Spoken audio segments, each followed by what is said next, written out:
Guys, what is going on? I'm John Anthony. You are watching Chair Shot Sports. It's Saturday. That can only mean one thing, and that is Saturday night's main event is back, baby. Back. I have been so excited for this show for weeks.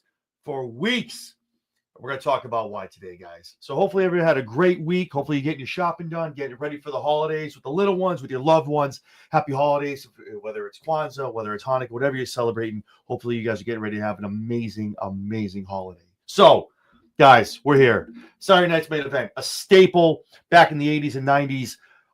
Big time show. A lot of title matches would happen on this show. So obviously now that TKO and the merger is good, this show I think will not disappoint in the least. The matches that we have here look amazing. We're going to crown a new Women's United States champion. We have titles on the line from both Raw and from SmackDown. It's going to be great. I know it. Let's jump into the action. So I'm going to start off in no particular order, obviously moving up to the main event we're all waiting for, that we all want to talk about. Everyone's got an idea about what's going to happen tonight. All right, guys, let's just start with Drew McIntyre and Sami Zayn. This match is going to be good. I think Sami is getting a little grit to him, getting a little upset, fighting a little more aggressively, a little more of a mean streak in him. I like it. He's anything short of him like cutting his hair back in his NXT days when him and KO when they first started feuding down there. Drew McIntyre has got to be a front runner for the 2024 Superstar of the Year in the men's division. He has to be. It has nothing to do with title runs, but the way that he took his character starting at the beginning of the year in January, and here we are in December. McIntyre and Punk set the bar for rivalries this year in how just personal and much of a vendetta they both had against each other. It just is wild to me. I think Drew is doing amazing work, coming back, assaulting everyone from the OG bloodline. Eventually, I think Drew's going to get his hands on Roman down the road, and that is going to be cinema. But before we get there, he's got to take on Sami Zayn. Obviously, Drew, this past week on SmackDown, took out Jimmy. This match, I want to give it to Drew. Now, I think there may be a CM Punk sighting or some sort of interference in some way, shape, or form from CM Punk, but I don't think it's enough to take the win from Drew. Drew needs a win here. The whole Punk interfering, costing him matches a little played out, especially after the Hell in a Cell match. So I think it's not going to be clean. People are going to interfere. But I do think we do see a CM Punk sighting. Maybe his music plays. Maybe he doesn't even come off the ramp. Something like that. But I do think Drew gets the win here. It's something he needs it built. He needs to get a W here to kind of bolster his dominance and the violent mean streak that he's on right now, taking out the bloodline and just his ascent into going for a world title. So Drew McIntyre, I got walking away with a W here and going on to great things, especially with that kind of momentum moving into the Royal Rumble. And then we have, guys, Chelsea Green and Michin to crown the first ever Women's United States champion. The bracket was awesome. I think it was a great tournament. They did very well who they picked. But I got to go with a fan favorite here at Chair Shot Sports. Chelsea Green, baby. She is getting this win. Chelsea deserves this. I've talked about it for months. This woman has gone out there, reinvented her character when she was pretty much laid out there with no creative, nothing to do, and made the fans, as much as they love to boo her, love to watch her on a weekly basis. When she did win, the crowd was cheering. They loved it. So I think the payoff and the reward here, I'm not saying it's going to be a 5, 6, 7 month run here with this belt. I really hope the women's mid-card is something that's not transferred every month, but definitely is changing hands to keep it interesting. And then, here or there, a dominant reign. To make a champion look obviously undeniable. But Chelsea Green here, Michin, it sucks for me to have to say that. Again, another person, she perseveres. She's always there week after week. And definitely a deserving suitor for that belt as well. But I think as a payoff, as a brass ring to Chelsea Green, who has worked her ass off to make this character work, whether it was on Raw whether it was on SmackDown. Chelsea has put in the work and deserves. We got to start somewhere, right? A mid-card title, and I think this is it.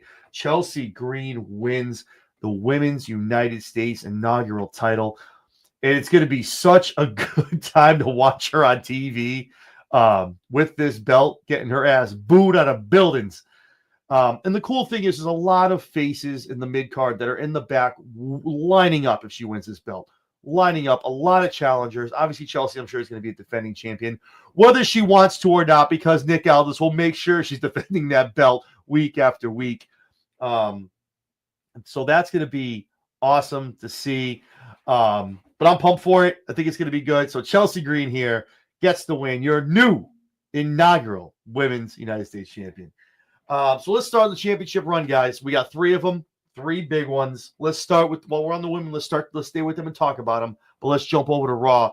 Liv Morgan, Io Sky for the World Heavyweight Women's Championship for Raw. This match is going to be good, guys. It's going to be good. Io can obviously go in the ring. Liv has gotten better, I think, on the mic. A little better in the ring. Obviously, she has the Oblivion down. Just has to work on some spots, some things here and there in the ring, but getting better week after week as she gets more and more time in the ring with other wrestlers, other move sets, and just getting her hands on other people, in different kind of rivalries. Io Sky, again, amazing NXT Women's Champion, can get it done. Amazing tag team champion, but unfortunately, tonight is not the night. Now, obviously, this can go a lot of different ways. I have 3 names that could be some way interfere in this match. I don't think it makes Liv lose the belt. It's either going to be a DQ, which you don't want. And that's the other thing, too. I was looking at these matches, trying to predict them and see what's going to happen. This is the first time Saturday night's main event has been on in a while. Like I mentioned earlier in the show, that since TKO has taken over, it's a nostalgia act. Okay, a lot nation. If you watch the previews, they're talking about nationwide. They want all eyes in prime time on a Saturday night watching this show at 8:00 on NBC, not Peacock, NBC. And I think to have matches going where people are interfering and costing people wins, I guess the casual fan is going to go, oh, that's how they do it in wrestling. I think what we're doing here is you have 3 great titles on the line. We're crowning an inaugural champion and an awesome grudge match between Sammy and Drew. It's intriguing to a lot of people on the outside looking in. And I really think that you want matches here to go over and showcase the talent. Of course, you got to put in a little pepper, of interference and just kind of building storylines while still catering to people tuning in going, what is this? Or the kids going, Mom, Dad, can we watch this? That aren't getting the PLEs, that don't have Peacock. That maybe they watch AEW and it's the first time they're going to check out WWE, right? You want to show a great product, but also showcase the talent, but also build the storylines. So there's 2 big names right now. One that a lot of people have forgotten about is Becky Lynch. No one knows. Was there a contract extension? Why did she leave? Is she going to AEW? Is she just love being a mom and doesn't want to come back? Doesn't need to come back. Becky 2 belts accomplished everything she needed to do in WWE. She did everything. She grand slammed. She did everything. But what a time to come back and make a splash. Then tonight, if the music hits, comes down. Now it could be after Liv wins, kind of makes herself known. The other big name, the sexy pick, she's on everyone's minds right now. We're seeing the return vignettes. Everyone's awaiting it. We know she's cleared from injury. The one, the only, the queen, Charlotte Flair. Everybody's hoping for it. I don't want to get too far into this and start giving away predictions, but I guess I'll throw it out there now. Charlotte Flair is my pick to win the 2025 Women's Royal Rumble. A dark horse is also Jade Cargill coming back from injury, but I really think Charlotte comes back and wins the Rumble just because that's like how to do things. I would love to see an up-and-coming person win it. I would love to see that, but that's how they do these things with the grandeur and the return stuff. 1 or 2 mystery people. Charlotte makes her return, and she wins the whole thing. So she could come out tonight. And what a way to get people talking about Saturday night's main event than to put Charlotte on. And the biggest thing you have to remember, too, when we're talking about these matches is there's another Saturday night main event in January, right? And there's, I think, 3 more over the course of 2025. So you want this to be unpredictable. You want big names to come back. You want returns, people you wouldn't expect. excuse me, and you want people to tune in with an unpredictability of this show. So again, I say all that to say I think Liv Morgan walks away as your women's world heavyweight champion, but somewhere, somehow, there's going to be someone coming out. Whether Rhea Ripley could come out and try and interfere. Maybe she comes and knocks out Io Sky and it's a DQ, which I hate to say that because we're already talking about people coming out in the Drew McIntyre Sami Zayn match. But I think it's going to be a lot of clean matches tonight, which I'm hoping for. But Liv Morgan goes over here, holds onto the belt. But I do think we could see a big name come back after she wins. The music hits, people go nuts. It's a talking point moving forward into the end of the year into the Royal Rumble. So let's stay over on Raw. Let's talk about the Triple Threat Men's World Heavyweight Championship match. We have Gunther, Damian Priest, and Finn Balor. Now a triple threat thrown in last week, made by Adam Pearce. I love the fact that it's a triple threat. Obviously, anytime that you see a match made as a triple threat or booked as that, it's always a chance for the champion to lose their belt, because obviously you can lose still coming out looking good if you didn't take the pin. Other people involved. It's always a claim from the ex-champion. Hey, you didn't beat me. You're doing triple threat. Yada yada yada. But I can't see Gunther losing here. And here's the thing: you can't have a lot of belts being lost on TV, right? You can have one. You can't have, like, the major championships need to really be lost to PLEs, right? And I think Gunther has really been booked. If it's going to happen, I think it's going to happen at Mania. And Gunther can afford to lose that, still come out being the longest reigning IC, having an amazing World Heavyweight title run at this moment right now. Amazing. Again, talking about someone who's done an amazing job with their character. Woo! Awesome stuff. Damian Priest and Finn Balor, obviously them being in there, it's going to be a grudge match with them being in there at the same time. They've already had their Hell in a Cell match. But that's kind of starting to wear its way thin as well. My thought process is, if we're going to have interference, this would be the match because it makes sense. Obviously, with Judgment Day, Gunther, you have Imperium. I think somehow, some way, someone comes to try to help Finn. They hit Priest, maybe hit Finn instead of Priest. Gunther picks up the win. A lot of moving parts in this match. A lot of moving parts. I think Gunther gets the win here. Gunther walks away still your World Heavyweight Champion. I do want to predict that I think we see a Goldberg appearance here. I think it's after the match, or it could be in the back maybe. I think after the match, he's parading around, he's beat up. I think Goldberg jumps the ramp, comes down, jumps the rail, comes down the ramp, spears Drew, and then we set up Saturday night's main event in January. Or you're looking at a World Heavyweight Championship match at the Royal Rumble, Gunther taking on Goldberg. So that's also something that could happen as well. But again, Gunther, I have walking away still your Raw World Heavyweight Championship. Now, this was going to take up the meat and potatoes of this show. Everyone's been talking about it for weeks.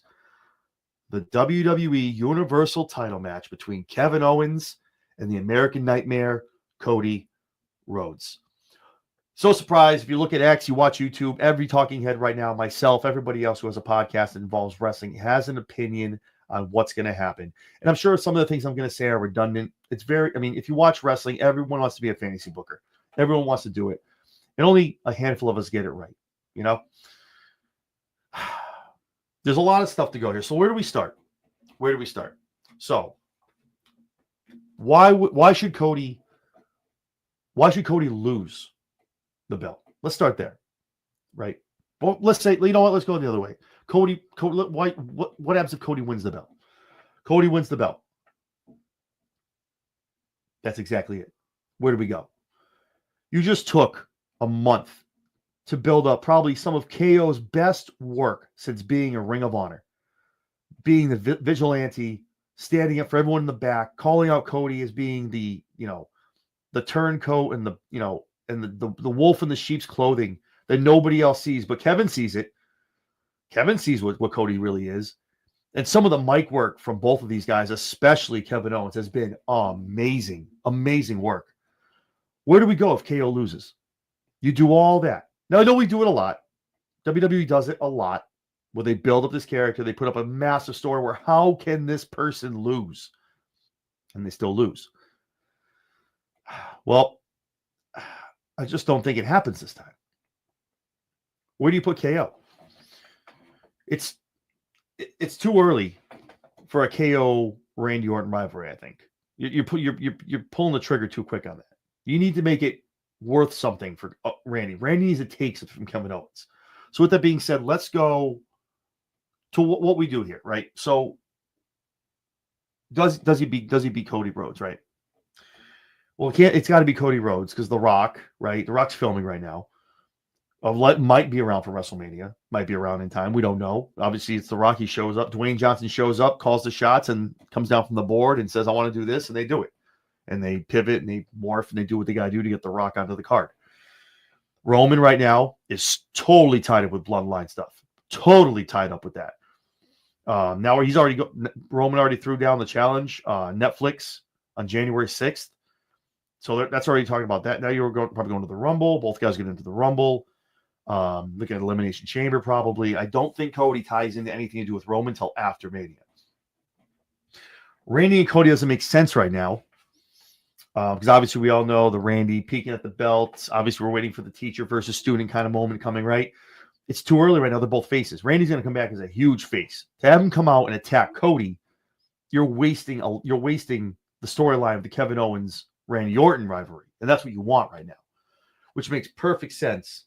Randy has unfinished business after the pile drive with Kevin Owens, right? So paint the picture. Cody loses the belt to KO. Now KO is champion. He's going to carry that into the Royal Rumble. Do we get a Cody versus KO rematch, a Saturday Night Main Event in January, or do we hold it up to the Rumble in February? Right? Now Cody's chasing. Cody has always been an amazing face when he's chasing the belt against a huge heel. Huge. Always been amazing at doing that. Gets the crowd into it. They're invested in another story, if you will. Did an amazing job for 2 years with Roman. But the way I see this is like, and then Cody's got to go into the chamber. He loses the match against KO. He loses the rematch. Whether Kevin Owens does it nefariously or there's an interference, something happens. Cody loses his match at Royal Rumble. Now he's going to enter the chamber. He gets in the chamber, loses the chamber.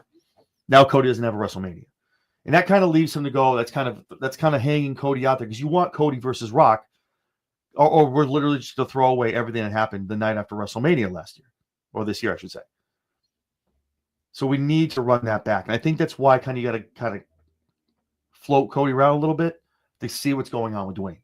So if Dwayne can come back, you get those two fighting. No belt is needed between Cody and The Rock.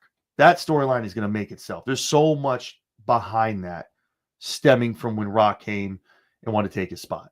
So all that stuff aside, Randy comes back after KO wins the belt. Tonight, Randy comes back. KO's like, you're not getting a shot at this. Get the hell out of here. I'm like, you think I'm going to give you one? I don't think so. Maybe we get main event, but I think Randy enters the Royal Rumble. Randy wins the Royal Rumble. Now, you're going to have Randy versus KO at WrestleMania 41. Randy gets his one more title run, his one more title opportunity, wins the belt, has one more great run before kind of going fully part-time. And the best thing is the night after WrestleMania, here comes Cody Rhodes, and now you get what we talked about earlier, the student versus teacher classic storyline. You get those two together, and then we go on a run. We can definitely get at least a trilogy between the two of them. At least. That probably culminates a SummerSlam between the two of them. KO probably interferes in one of them. Someone else interferes. Maybe Roman interferes in the second one, so Roman get a shot. Depending on what's going on with the portal and Raw and who ends up where. There's a lot of things. That's the other thing too with calling this too. This just transfer portal open, and we're on the cusp of Netflix debuting an amazing Raw going forward.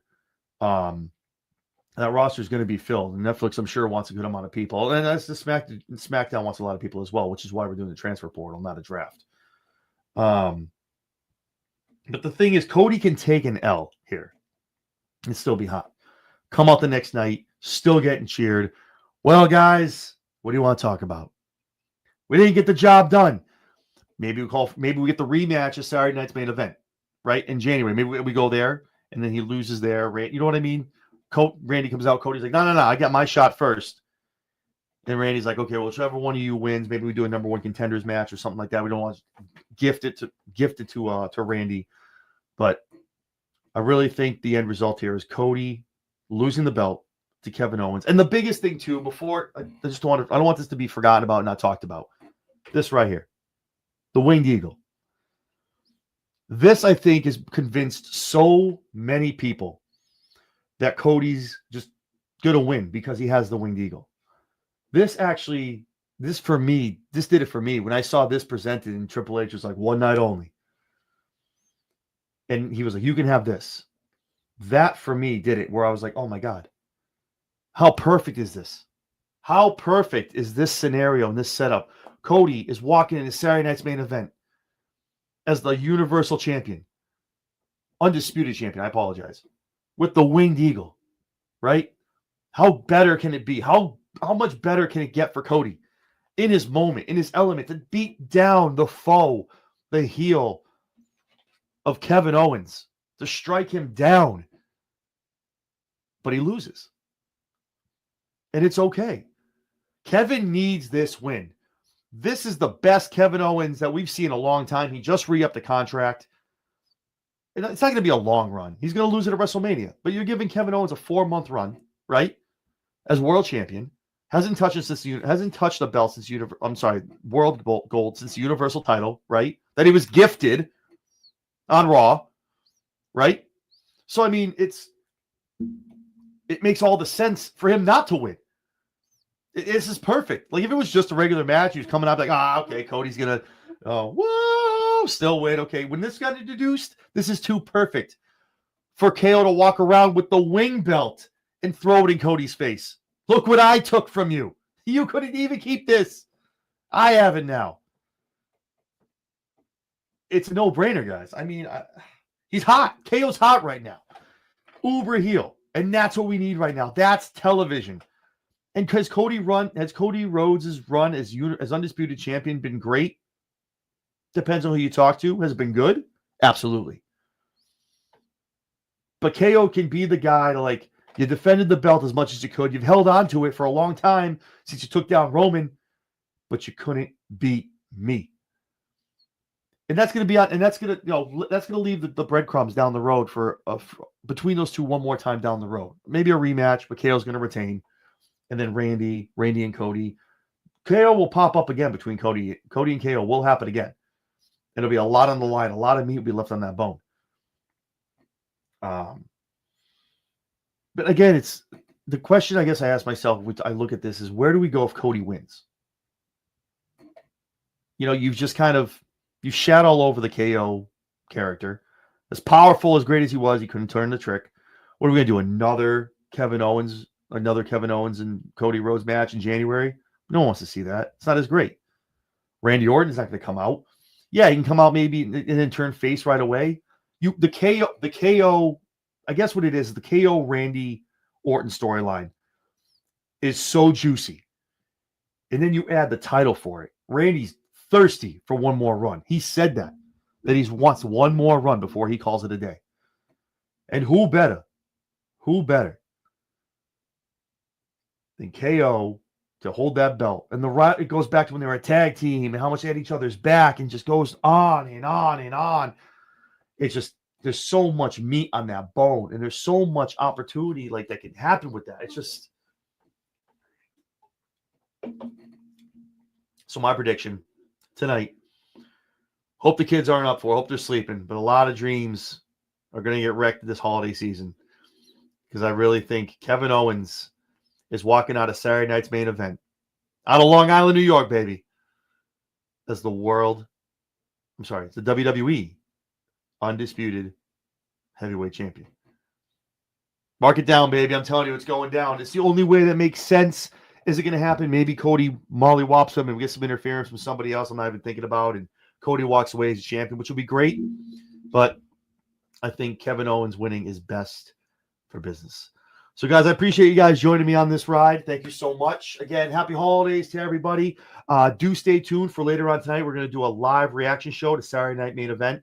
All the action that goes down. We're going to be live at 11:30 tonight here on X and on YouTube as well. So stay tuned for that. So with that being said, guys, get your popcorn, get a cold beverage, and enjoy tonight's Saturday night main event.